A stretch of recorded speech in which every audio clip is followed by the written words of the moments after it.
नमस्कार। कभी कभी ना क्रिकेट की दुनिया में दो दोस्त एक ही सपने के साथ निकलते हैं, लेकिन उनकी मंजिलें वो बिल्कुल अलग हो जाती हैं। आज हम एक ऐसी ही कहानी की बात करने वाले हैं, टैलेंट की, पैसे की और शायद पछतावे की। ये एक ऐसी दास्तान है जो मैदान के बाहर भी हर किसी को एक बहुत गहरा सबक सिखाती है।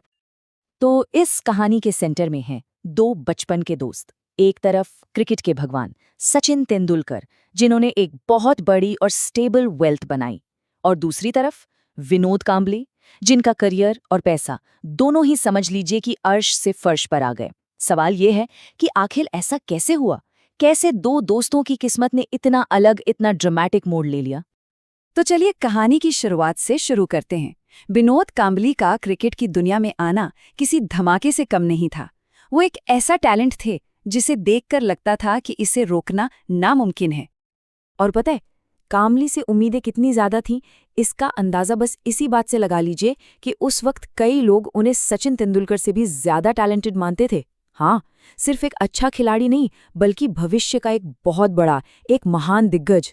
जरा सोचिए, उस नौजवान कंधों पर उम्मीदों का कितना बड़ा बोझ रहा होगा। और इस बेमिसाल टैलेंट के साथ आई शोहरत और पैसा, ढेर सारा पैसा। 90s की बात हो रही है। उस जमाने में एक यंग खिलाड़ी के लिए लाखों रुपए कमाना कोई मजाक नहीं था, बहुत बड़ी बात थी। और अचानक मिली इस दौलत ने उनकी दुनिया को जैसे हमेशा के लिए बदल कर रख दिया। और बस यहीं से कहानी में एक बहुत बड़ा मोड़ आता है। मैदान के बाहर लिए गए उनके फैसलों ने ना दो बहुत ही अलग भविष्य बनाने शुरू कर दिए। ये सिर्फ क्रिकेट की कहानी नहीं रही, ये उनके फाइनेंशियल डिसीजंस की भी कहानी बन गई। यहाँ पर दोनों के नजरिए का जो बेसिक फर्क था वो एकदम साफ साफ दिखने लगता है। एक तरफ सचिन थे, जिन्होंने अपने करियर और पैसे को बहुत सावधानी से मैनेज किया, और दूसरी तरफ थे कांबली, जिन्होंने चुना फिजूल खर्ची का रास्ता। बस यहीं से उनकी किस्मत की कहानी अलग अलग लिखी जाने लगी। और ये फर्क ना हर फाइनेंशियल फ्रंट पर था। जहां सचिन बहुत सोच समझकर खर्च कर रहे थे, वहीं कामली फिजूल खर्ची में डूबे थे। जहां सचिन प्रोफेशनल सलाह लेकर इन्वेस्ट कर रहे थे, वहीं कामली के फैसले गलत साबित हो रहे थे। लेकिन शायद शायद जो सबसे बड़ा फर्क था वो था गाइडेंस का। सचिन के पास सलाहकार थे और कामली वो शायद अकेले थे।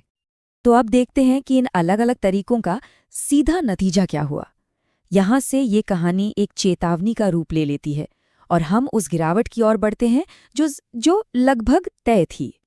ये सवाल इस पूरी कहानी का दिल है। समझिए कि कोई इंसान जो इतनी कम उम्र में इतना कुछ कमाता है, वो आखिर में फाइनेंशियल स्ट्रगल करने की नौबत तक कैसे पहुंच सकता है। ये एक हैरान करने वाला लेकिन बहुत ही जरूरी सवाल है। देखिए, इसका कोई एक सीधा सा जवाब नहीं है। ये कई गलतियों का नतीजा था।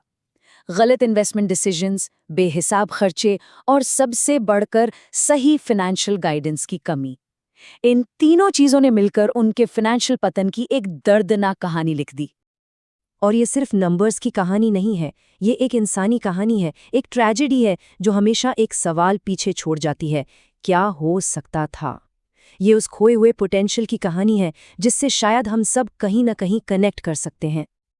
तो चलिए अब थोड़ा आगे बढ़ते हैं और देखते हैं कि इस पूरी कहानी से क्या सीखा जा सकता है।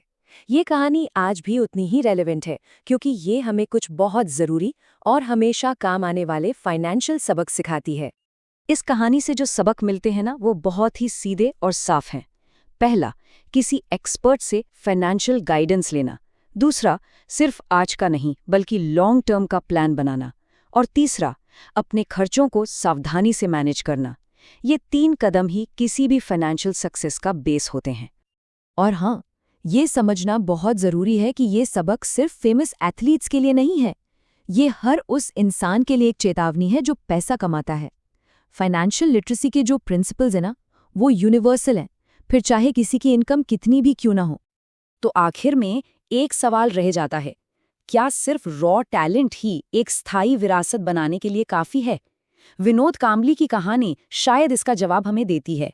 ये कहानी हमें याद दिलाती है कि टैलेंट को डिसिप्लिन और सही फैसलों का साथ चाहिए होता है, तभी वो सच में महान बन पाता है।